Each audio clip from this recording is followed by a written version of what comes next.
Alright, welcome back. Fire Emblem 12, Hard 3, 0% growth. This is Chapter 16 and 16X. It's been a couple weeks since the last video, so let's take a quick look at the story recap here. It was a fierce battle like no other. Yeah, I'm pretty sure that's not true. I beat that map in one turn. Anyway, these two chapters are unfortunate for being almost entirely crit-based, but I want to be clear about why that is. It is not because enemies are just too difficult to kill now for the rest of the game. No.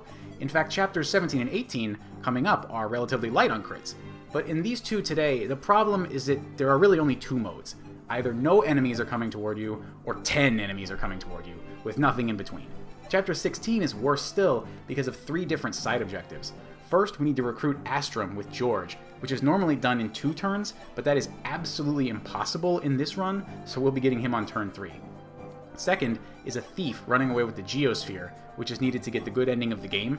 He's normally killed on turn 2 by a Draco Knight using a Forged Javelin, but because Astrum is already forcing us into a 3rd turn, I'm able to use a more reliable strategy for killing the thief on turn 3, although it definitely still sucks. Third is the room full of treasure. We have absolutely no hope of getting there on foot, and there's some amazing items in there, like a rescue staff, a speed wings, and a large bullion, so we'll have to use the thief staff if we want any of that. Now, getting into the map, Beck heads off on his mission to kill these thieves for us, and George goes to recruit Astrum. He's taking the long way around with some help from Fina. Now, the conceit of this map is that all the action is in the throne room behind this door to our right, but as soon as you open that door, or as soon as any of the treasure chests are opened by either the player or an enemy thief, a bunch of enemy units are going to come pouring out, and 4 whole waves of reinforcements are going to spawn at the south entrance where we started. I would have been willing to play this map slower if it were only 1 wave of reinforcements, but 4 is just completely unmanageable. This Pure Water Thief does actually need to die, whether you're using the 2-turn Draco Knight strat or this version. Either way, he's going to end up in your way, preventing you from killing the Geosphere Thief if you don't kill him. Now, it may seem like George is just wasting time here on turn 2, he's standing still, doesn't do anything, but during enemy phase, you'll see a thief directly north of Astrum blocking George from getting to him, and if George didn't run all the way to the choke point where he is now on turn 1, then that thief who was south of George would have done the exact same thing on this turn, blocking Astrum again. So we did need to get George up to that choke point on turn 1, even though he didn't do anything on turn 2. Now, Beck lands his 2nd crit for us here, and Convoy warps the Geosphere since I filled his inventory.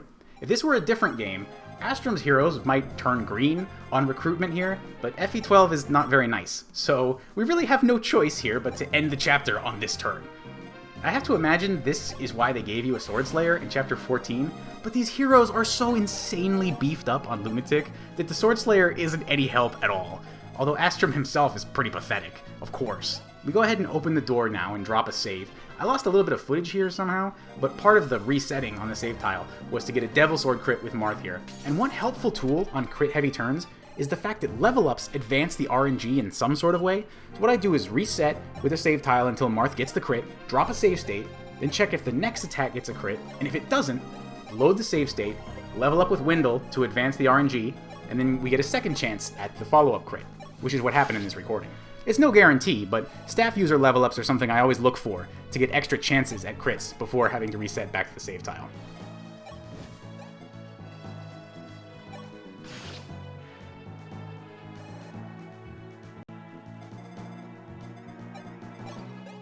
I brought Cecile for that same reason. She's also right on the edge of a level up, so if Sirius had missed his crit after Belf, I could load the save state after Belf's crit, level up with Cecile, and get a second chance at Sirius's crit.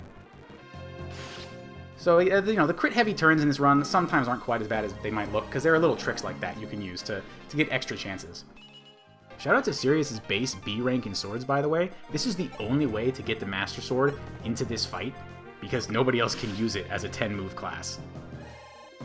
But you might have saw before Fina danced for Marth, she pulled the Geosphere out of the Convoy, and that gives ally units within 3 tiles an extra 10% crit, which is simply amazing all the time. I love it so much. It's the best. Anyway, this was a super degenerate looking strat, and I'm sorry, but even on lower difficulties and less restricted runs, this map is just crit galaxy because of how it's designed. We got some great items here though.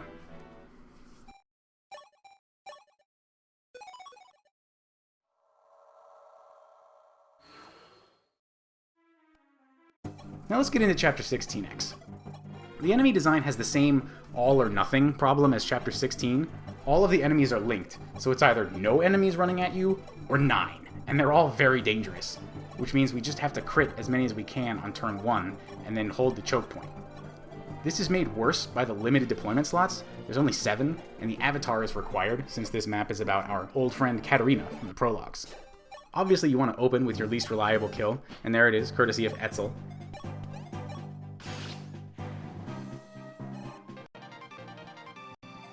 Leiden needs a barrier buff to survive enemy phase, and then he gets right to work. The Master Sword has 12 might and 30% crit, so it's the best of the Silver Sword and the Wodao. It's one of the highest value items in the game that you can sell, but I'm going to be using this thing to its full potential for the rest of the run. With the extra 10% crit from the Geosphere on Fina, this second crit had a whopping 55%, which is just insane. For this last Berserker, I needed either the Avatar or Minerva to crit, but not both, so that's a little more lenient than the rest of these.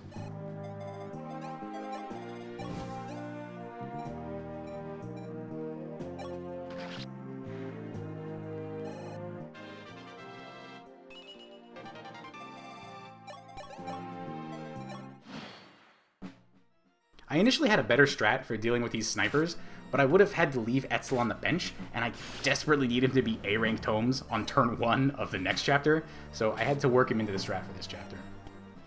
One thing I reset to quite a few times was that Leiden has to not crit on enemy phase, or he would have died to the second Swordmaster running in.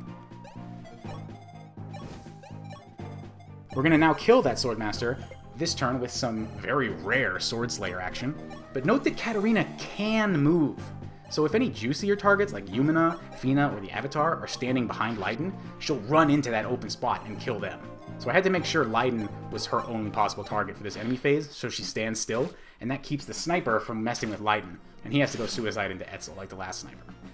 Intelligent is very mean, so 2 Berserkers would have come from the forts on turn 2 enemy phase, so I had to block them off, which was very annoying to deal with. My plan here was just a Javelin and an Hellfire, or a Swordslayer if those 2 missed, but that would also cost another recover on Leiden. Either way, the Star Sphere on the Avatar prevents Katarina from doubling him, and so he's safe to waste his turn trying to talk to her. You can recruit Katarina by talking to her 3 times, and if you're able to route in an again use, you could recruit her on the first turn you can talk to her. But I absolutely could not afford to do that, so I had to wait until the next turn to finish the job, thanks to Fina. Katarina is by far the most important unit in this run, so this represents a turning point for us. I'm thrilled to have her. I'll talk more about that next time though, so for now, thanks for watching.